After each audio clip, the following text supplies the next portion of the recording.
शाम के करीब 7:30 बजे थे। बाहर रिमझिम बारिश हो रही थी। अंजलि रसोई में चाय बना रही थी, लेकिन उसका ध्यान बार बार ड्राइंग रूम की तरफ जा रहा था, जहां उसके पति राघव किसी से फ़ोन पर बहुत तीखी बहस कर रहे थे। जैसे ही अंजलि चाय का कप लेकर कमरे में आई, राघव ने तुरंत फ़ोन काट दिया और चेहरे पर एक झूठी मुस्कान ले आए। किसका फ़ोन था राघव? आप काफ़ी परेशान लग रहे थे।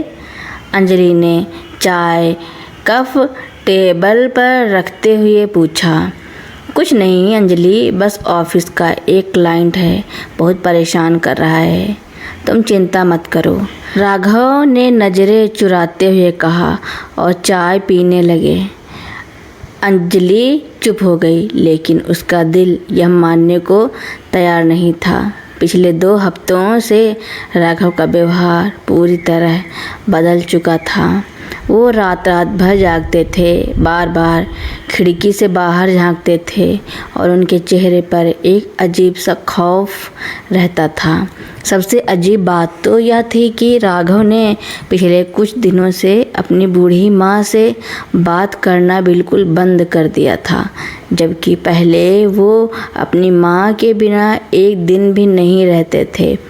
माँ जी भी अपने कमरे में गुमसुम रहती थी। उस रात करीब 2 बजे अंजलि की आँख खुली। बगल का बिस्तर खाली था। उसने देखा कि कमरे का दरवाज़ा थोड़ा खुला हुआ है। अंजलि दबे पांव बाहर आई। पूरे घर में अंधेरा था, सिर्फ माँ जी के कमरे से हल्की सी रोशनी आ रही थी।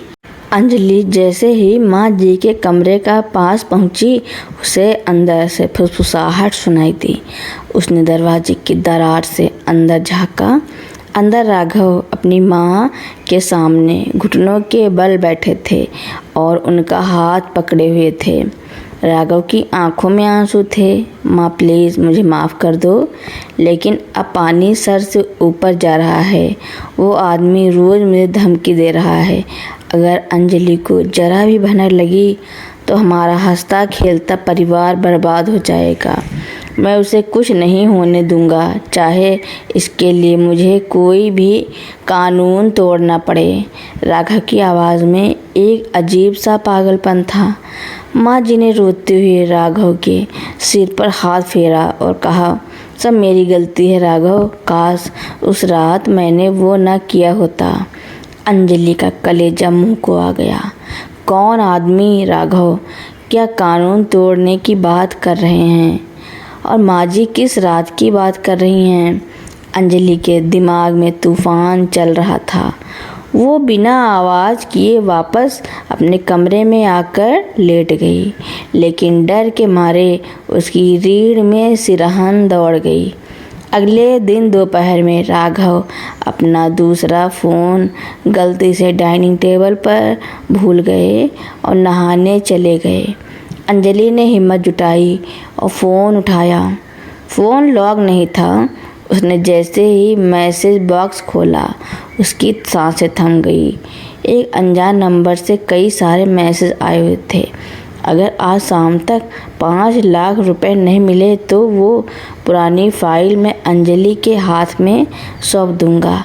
याद रखना राघव, तुम्हारी माँ की एक गलती और तुम्हारा पूरा कैरियर और परिवार ख़त्म। अंजलि की आंखों के आगे अंधेरा छा गया। उसे लगने लगा कि राघव किसी बहुत बड़े अपराध में फंस चुके हैं, या शायद वो उसे धोखा दे रहे हैं और माँ जी भी इस सच में शामिल है। शाम को राघव ने कहा कि वो किसी ज़रूरी काम से बाहर जा रहे हैं। अंजलि ने इस बार सच जानने का फैसला कर लिया था। उसने एक ऑटो किया और चुपके से राघव की गाड़ी का पीछा करने लगी। राघव की गाड़ी शहर के बाहरी इलाके में बने एक पुराने सुनसान गोदाम के पास रुकी। वहाँ पहले से एक अजीब सा दिखने वाला आदमी खड़ा था। अंजलि गाड़ी से उतरकर एक दीवार के पीछे छिप गई। राघव ने उस आदमी के सामने रुपयों से भरा बैग फेंका और गुस्से में कहा, यह लो तुम्हारे पैसे। और आज के बाद हमारे आसपास भी मत दिखना, वरना मैं भूल जाऊंगा कि तुम कौन हो। वो आदमी कमीनी हंसी हंसा और बोला, अरे राघव बाबू, इतनी जल्दी क्या है? अपनी माँ का गुनाह इतनी सस्ती रकम में छुपाना चाहते हो? याद है ना 3 साल पहले तुम्हारी माँ की लापरवाही से उस मासूम की। चुप रहो, राघव चिल्लाए। माँ से गलती से वो गाड़ी का एक्सीडेंट हुआ था, उन्होंने जानबूझकर किसी को नहीं मारा था और तुमने उस वक्त मदद करने के बहाने हमसे सारे सबूत छुपा लिए और आज तक ब्लैकमेल कर रहे हो। तभी पीछे से आवाज़ आई, तो यह सच है राघव? और वो ब्लैकमेल करने वाला आदमी चौंककर पीछे मुड़ा। सामने अंजलि खड़ी थी, उसकी आंखों से आंसू बह रहे थे। अंजलि, तुम यहाँ? राघव के चेहरे का रंग उड़ गया। अंजलि आगे बढ़ी और राघव का हाथ पकड़कर बोली, राघव, 3 साल पहले जब हमारी शादी भी नहीं हुई थी, माँ जी की गाड़ी से जिस बच्चे का एक्सीडेंट हुआ था वो कोई अनजान नहीं, मेरी छोटी बहन का बेटा था। हम आज तक सोचते थे कि वो एक हिट एंड रन केस था। राघव के पैर कांपने लगे। अंजलि, माँ जी उस सदमे से पागल हो गई थी। वो जेल नहीं सह पाती, इसलिए मैंने सच छुपाया। मुझे लगा तुम मुझसे नफरत करोगी। अंजलि ने रोते हुए उस ब्लैकमेलर की तरफ देखा और फिर राघव से कहा, राघव, सच छुपाने के लिए तुमने इस अपराधी को बढ़ावा दिया। माँ जी उस अपराध बोध में हर दिन मर रही हैं और तुम मुझे खोने के डर से घुट रहे हो। अगर तुम मुझे पहले सच बता देते तो शायद बहन को इंसाफ मिल जाता और माँ जी को इस डर से मुक्ति। अंजलि ने तुरंत अपने फ़ोन से पुलिस को फ़ोन लगा दिया। ब्लैकमेलर ने भागने की कोशिश की, लेकिन तब तक पुलिस की गाड़ी वहां पहुंच चुकी थी, क्योंकि अंजलि ने आते वक्त ही लोकेशन शेयर कर दी थी। कुछ दिनों बाद कानूनी प्रक्रिया शुरू हुई। माँ जी ने खुद अदालत में जाकर अपनी पुरानी गलती स्वीकार की, क्योंकि मामला पुराना था और दुर्घटना अनजाने में हुई थी। अदालत ने उनके स्वास्थ्य और उम्र को देखते हुए रियायत दी, लेकिन अंजलि के परिवार को मानसिक शांति मिल गई। एक शाम अंजलि ने अपनी सास और राघव के हाथ में चाय का कप थमाया। माँ जी, राघव, डर और झूठ की बुनियाद पर बने रिश्ते हमेशा खोखले होते हैं। सच चाहे कितना भी कड़वा हो, वो अपनों को दूर नहीं करता, बल्कि उनका विश्वास मजबूत करता है। राघव ने अंजलि का हाथ पकड़ लिया।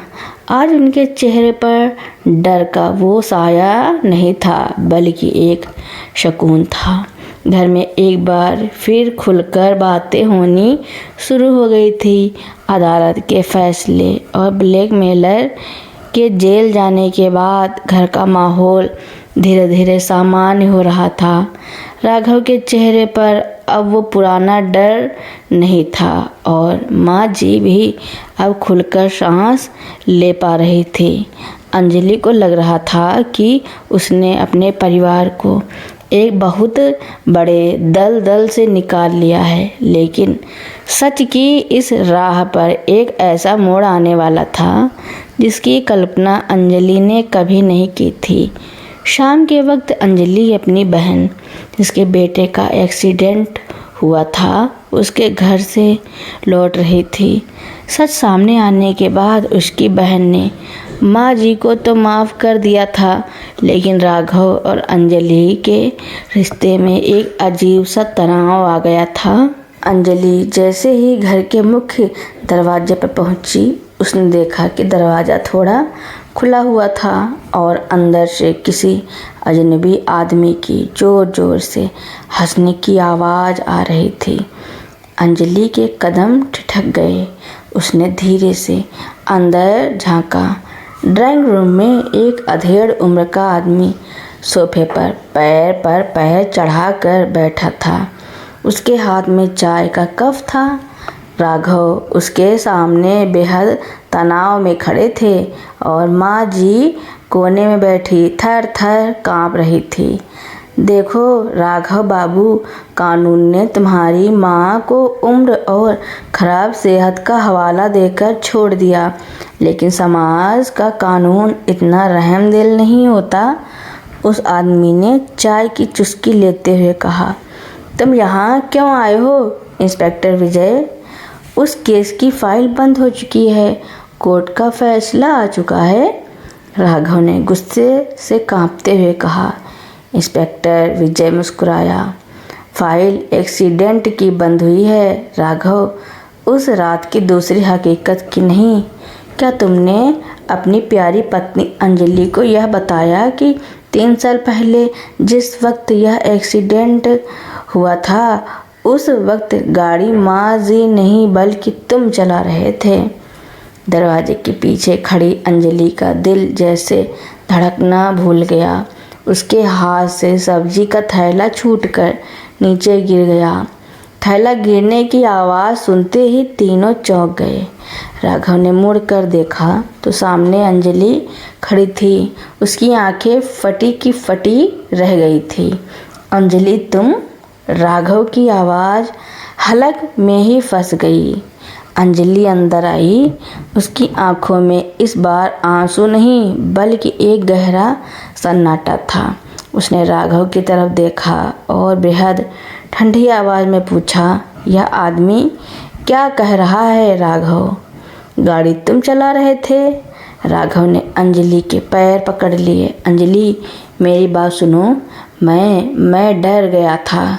उस वक्त मेरा करियर शुरू ही हुआ था। माँ ने मुझसे कहा कि अगर मैं जेल चला गया तो मेरा भविष्य बर्बाद हो जाएगा। माँ ने सारा इल्ज़ाम अपने सिर ले लिया क्योंकि कानून बुजुर्गों के प्रति थोड़ा नरम होता है। माँ जी ने कोर्ट में भी झूठ बोला ताकि मैं बच सकूं। अंजलि ने नफरत से राघव का हाथ अपने पैरों से हटा दिया। उसे अपनी सास पर तरस आ रहा था, जिन्होंने अपने बेटे के कैरियर को बचाने के लिए बुढ़ापे में कोर्ट कचहरी के चक्कर काटे, खुद को गुनहगार साबित किया। और राघव, वह अपनी माँ की ममता के पीछे छिपकर एक मासूम की मौत के गुनाह से बचता रहा। इंस्पेक्टर विजय खड़ा हुआ और बोला, तो मिसेस अंजलि, अब फैसला आपके हाथ में है। कोर्ट ने झूठी गवाही देना और सबूत छुपाना एक गंभीर अपराध है। अगर आप चाहती हैं कि आपके पति जेल न जाएं, तो इस फाइल को हमेशा के लिए दबाने की कीमत सिर्फ 10 लाख रुपए हैं। राघव ने गिड़गिड़ाते हुए अंजलि की तरफ देखा। अंजलि प्लीज़, मैं तुम्हारे बिना नहीं जी पाऊँगा। अगर मैं जेल गया तो माँ जी सदमे में मर जाएंगी। अंजलि कुछ पल के लिए बिल्कुल शांत खड़ी रही। उसने अपनी सास की तरफ देखा जो रोए जा रही थी, फिर राघव की तरफ देखा जो डर से कांप रहा था। अंजलि को समझ आ गया था कि झूठ का एक सिरा पकड़ने पर इंसान जिंदगी भर झूठ के जाल में ही फंसता चला जाता है। अंजलि आगे बढ़ी। उसने इंस्पेक्टर विजय की आंखों में आंखें डालकर कहा, इंस्पेक्टर साहब, आप गलत पते पर आ गए हैं। इस घर में अब झूठ की कोई कीमत नहीं चुकाई जाएगी। उसने तुरंत अपना फ़ोन निकाला और सीधे शहर के पुलिस कमिश्नर को फ़ोन लगा दिया, जिसका नंबर पिछले दिनों कोर्ट की कार्रवाई के दौरान उसे मिला था। अंजलि ने फ़ोन पर कहा, सर, मैं अंजलि बोल रही हूँ। मेरे घर पर एक सस्पेंडेड इंस्पेक्टर रिश्वत मांग रहा है और मैं अपने पति राघव के खिलाफ 3 साल पुराने एक्सीडेंट केस में खुद को सरेंडर कराने के लिए पुलिस फोर्स चाहती हूँ। विजय के चेहरे से हवाइयाँ उड़ गईं। उसने सोचा था कि अंजलि अपने पति को बचाने के लिए घुटने टेक देगी, लेकिन उसे नहीं पता था कि अंजलि के लिए न्याय और सच किसी भी रिश्ते से बड़े थे। विजय डर कर तुरंत वहाँ से भाग निकला। राघव सर झुकाकर सोफे पर बैठ गया। आज उसकी आंखों में अंजलि के लिए कोई गुस्सा नहीं था, बल्कि एक गहरा पछतावा और सम्मान था। मुझे माफ़ कर देना अंजलि, राघव ने धीमी आवाज़ में कहा। अंजलि ने राघव के पास जाकर उसका हाथ पकड़ा और कहा, राघव, अगर मैं आज पैसे देकर तुम्हें बचा लेती तो तुम जिंदगी भर इस डर के साए में जीते। तुम कभी खुद से आंखें नहीं मिला पाते। कानूनन जो सज़ा तुम्हें मिलेगी उसे काटने के बाद जब तुम बाहर आओगे तो तुम एक आज़ाद इंसान होगे। मैं और माँ जी तुम्हारा इंतज़ार करेंगे। कुछ ही देर में पुलिस आई। राघव ने बिना किसी विरोध के अपने हाथ आगे बढ़ा दिए। जब पुलिस उसे ले जा रही थी तो राघव के चेहरे पर डर नहीं बल्कि एक आत्म संतुष्टि थी। आखिरकार वह उस भारी बोझ से आज़ाद हो गया था जिसे वह 3 साल से अपने सीने पर ढो रहा था। अंजलि ने रोती हुई सास को गले से लगा लिया। घर से साया पूरी तरह हट चुका था और अब वहाँ सिर्फ और सिर्फ सच का सवेरा था। तो दोस्तों, मेरी कहानी सुनने के लिए आपका बहुत बहुत धन्यवाद। ऐसी ही नई नई कहानियाँ सुनने के लिए मेरे चैनल को लाइक, कमेंट, शेयर, सब्सक्राइब एवं बेल आइकन का बटन दबाना ना भूलना, ताकि मेरी नई नई कहानियाँ आप लोगों तक पहले ही पहुँचती रहें।